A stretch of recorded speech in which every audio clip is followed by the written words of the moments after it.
লাকাল হামদু ইয়া আল্লাহ, আসসালাতু ওয়াসসালামু আলা রাসূলিল্লাহ। আম্মা বা'দ, ফাআউযু বিল্লাহি মিনাশ শাইতানির রাজীম। বিসমিল্লাহির রাহমানির রাহিম। ইকরা বিসমি রাব্বিকাল্লাযী খালাক। সাদাকাল্লাহুল আযীম ওয়া সাদাকা রাসূলুহুন নবিয়্যুল কারীম। ভূমিকা না করে সংক্ষিপ্তকরণে দু একটি কথা। আজ আন-নূর সেবা মিশন চ্যারিটেবল ট্রাস্টের পক্ষ থেকে ৬ষ্ঠতম উরসে তাজুশ শরিয়া পালিত হচ্ছে। বিভিন্ন জায়গা থেকে স্বনামধন্য ওলামায়ে কিরাম, মুফতিয়ানে ইজাম সবার বিশেষ অতিথি।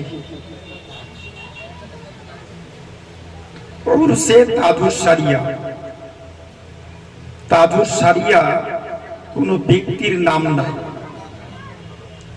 ওনার মূলত নাম হুজুর আখতার রাজা খা, হুজুর আখতার রাজা মিয়া। তিনার এই মাসে, এই জিকাদ মাসে, ইনি ৬ তারিখে সন্ধ্যা ৭টা ১৪ পার্থিব জগৎ ত্যাগ করে আল্লাহর নির্ধারিত সেই শান্তিময় স্থান না ফিরার দেশ, সেই দেশে তিনি চলে গিয়েছেন। তিনাকে স্মরণ করে এই পবিত্র উরুস মুবারক, মিলন, উরুস শব্দের অর্থ মিলন, বন্ধুর সঙ্গে বন্ধুর মিলন, স্বামীর সঙ্গে স্ত্রীর মিলন, ভাইয়ের সঙ্গে ভাইয়ের মিলন, ভাইয়ের সঙ্গে বন্ধুর মিলন, শিক্ষকের সঙ্গে ছাত্রর মিলন। মিলন বহু ধরনের হয়, বহু কিছুর মিলন যেটা ঘটে সেটাকে বলা হয় সম্মিলন। আজকে আমাদের এখানে উরুস কিসের মিলন? গুনেহগার পাপী তাপী আত্মার সঙ্গে পরমাত্মা, যে আত্মা নফসে আম্মারা, নফসে লাওয়ামা অতিক্রম করে নফসে মুতমাইন্নায় পৌঁছে গিয়ে বিশ্ববাসীকে নবী পাকের শিক্ষার আলো পৌঁছে দিয়েছেন, নবী পাকের ইশক মুহাব্বত ছড়িয়েছেন। ওই আত্মার সঙ্গে গুনেহগার পাপী তাপীর আত্মার নামকরণটাই হচ্ছে উরসে তাজুশ শরিয়া। To the point. গোটা বিশ্বব্যাপী, বিশ্বের সব থেকে স্বনামধন্য আরবিক ইউনিভার্সিটি আল জামিয়াতুল আজহার, সেখানকার 12 জন গ্র্যান্ড মুফতি মিলিয়ে যাকে শরিয়াতের তাজ, হিন্দুস্থানের তাজ, শরিয়াতের তাজ, ইসলামের তাজ উপাধি দান করেছিলেন, তিনি ছিলেন হুজুর আখতার রাজা খা, হুজুর তাজুশ শরিয়া।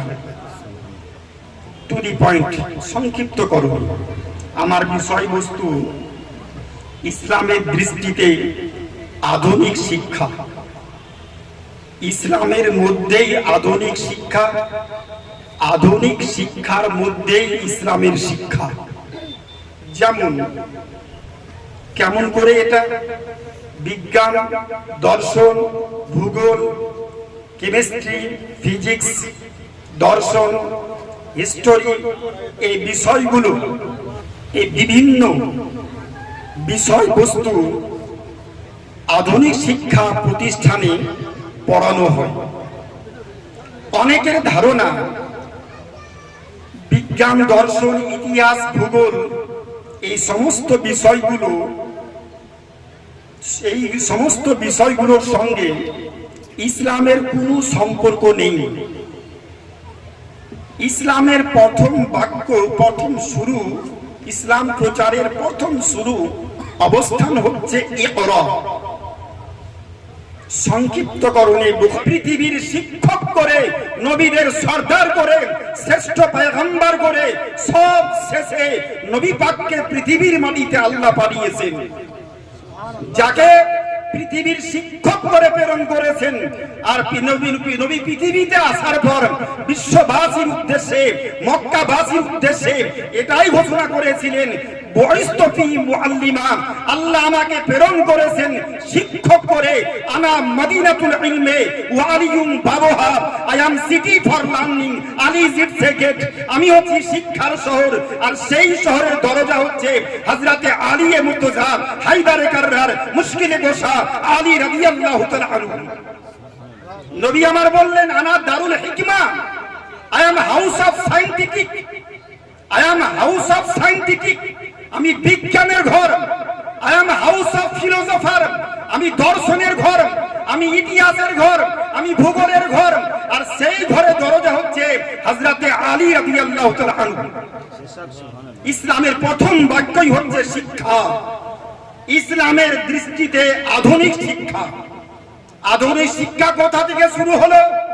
গোটা বিশ্বব্যাপী পৃথিবী যখন শিক্ষার আলো পৌঁছায়নি, নবী আমার মক্কা থেকে মদিনায় হিজরত করলেন, তখনকার সময়ে ছিল দেশের মাটিতে গুরু শিক্ষা। কোন প্রাতিষ্ঠানিক স্কুল মক্তব এইরূপ কোন প্রতিষ্ঠান মক্কা মদিনার মাটিতে ছিল না। দেশবাসীর উদ্দেশ্যে নবী ছিলেন শিক্ষক, সাহাবায়ে কেরাম ছিলেন ছাত্র।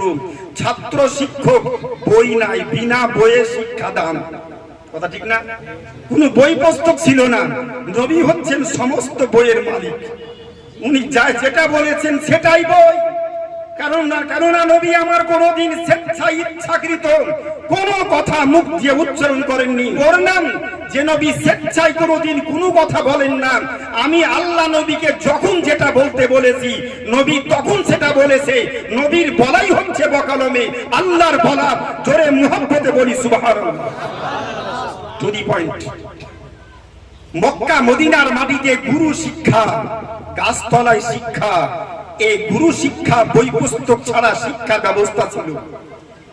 মদিনা শরীফ থেকে সাইয়্যিদুনা আবু বকর সিদ্দিক, সাইয়্যিদুনা উমরে ফারুক রাদিয়াল্লাহু তাআলা আনহু, খোলাফায়ে রাশিদিনদের যুগ শেষ হলো 661 খ্রিস্টাব্দ। নবী পাক পার্থিব জগৎ ত্যাগ করলেন 632 খ্রিস্টাব্দে।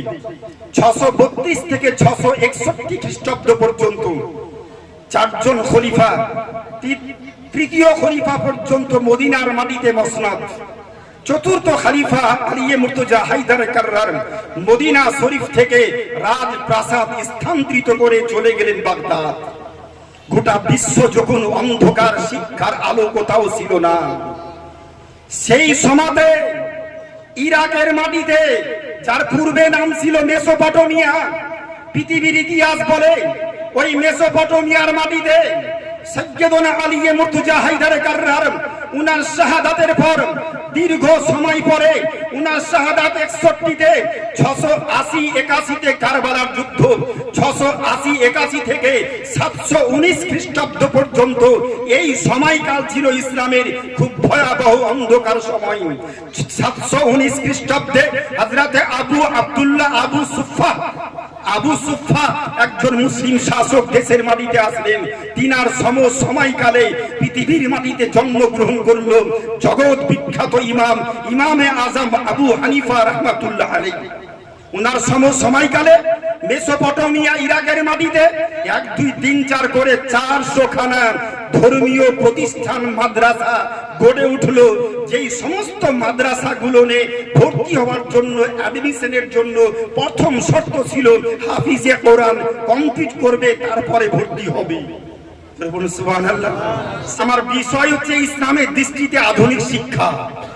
400 খানা প্রতিষ্ঠান গড়ে উঠলো 1, 2, 3, 4 করে সাইয়্যিদুনা ইমামে আজম আবু হানিফা রাহমাতুল্লাহ আলাইহির নেতৃত্বে। ওই দেশের মাটিতে ইবনে মাকতুম, ইবনে সিনা, ইবনে হাইয়ান নামি দামি স্বনামধন্য চিকিৎসা বিজ্ঞানী, ভূতাত্ত্বিক বিজ্ঞানী, যারা প্রত্যেকে ছিলেন হাফিজে কোরআন। আর এই সমস্ত প্রতিষ্ঠানগুলো নিয়ে ভূতত্ত্ব চিকিৎসা, প্রাতিষ্ঠানিক দর্শন শিক্ষা, ফিজিক্স শিক্ষা, কেমিস্ট্রি শিক্ষা, সব ধরনের বিজ্ঞান চর্চার শিক্ষা ওই সমস্ত মাদ্রাসায় পড়ানো হতো। যেই সময়ে আমেরিকা ব্রিটেনের লোকেরা পোশাক পরতে জানতো না, নেকেট হয়ে চলাফেরা করত, সেই সময়তে ইসলাম কত এগিয়ে ছিল। সেই সময়তে তখনকার সময়ে জাহাজ আবিষ্কার হয়েছে, জাহাজ আবিষ্কার করেছে মুসলমান। তখনকার সময়ে অঙ্ক শাস্ত্র আবিষ্কার হয়েছে, অঙ্ক শাস্ত্রে অ্যালজাবরা একটা চ্যাপ্টার আছে। অ্যালজাবরা চ্যাপ্টারের মূল উদ্বোধক, মূল প্রতিষ্ঠাতা ছিলেন আল জাবির নামে একজন হাফিজে কোরআন, যার নাম ছিল মোহাম্মদ আল জাবির। নিজের নামকরণে ওই চ্যাপ্টারটা অঙ্ক শাস্ত্র তিনি আবিষ্কার করে বিশ্বের মাটিতে অঙ্ক শাস্ত্রটাকে তিনি প্রকাশ করেছিলেন, যার নাম ছিল হাফিজ কোরআন মোহাম্মদ জাবির রহমাতুল্লাহ আলাইহি।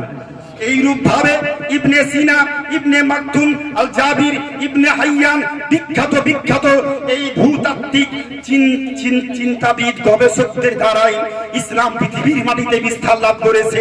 মধ্যখানে আমাদের শিক্ষার আলো থেকে বহু দূরে চলে যাওয়ার ফলে সর্বত্রই একটা হানাহানি। যে জাতি যত বেশি শিক্ষিত সে জাতি তত বেশি উন্নত, যে জাতি যত বেশি শিক্ষিত সে জাতি তত বেশি উন্নত। এই শিক্ষার আলোক রশ্মি আমাদের মধ্যে যতদিন থাকবে ইসলাম ততদিন থাকবে। শিক্ষা থেকে যখন আমরা ছিটকে যাব, কিন্তু ওই শিক্ষা হতে হবে আধুনিক শিক্ষার সঙ্গে সঙ্গে মূল শিক্ষা হতে হবে। আমার আপনার প্রত্যেক সন্তানকে শিখাতে হবে আমি কে, আমি একজন মুসলমান, আমার জন্ম মুসলিম পরিবারে, আমার ধর্মের বিধান কোন পথে চলে, বিধানটা কি, এই বিধানটা শিক্ষা আবশ্যিক। তারপরে আধুনিক শিক্ষা, আধুনিক শিক্ষার মধ্যে ইসলামের শিক্ষা, ধর্মীয় শিক্ষা, সব শিক্ষায় ঢুকানো আছে। সময় সাপেক্ষ বহু আলোচনার চ্যাপ্টার বিষয়, আর আলোচনা না বাড়িয়ে সংক্ষিপ্তকরণে বক্তব্যের সমাপ্তি। ওয়াখির দাওয়ানা আনিল হামদুলিল্লাহি রাব্বিল আলামিন। আসসালামু আলাইকুম ওয়া রাহমাতুল্লাহি ওয়া বারাকাতুহু।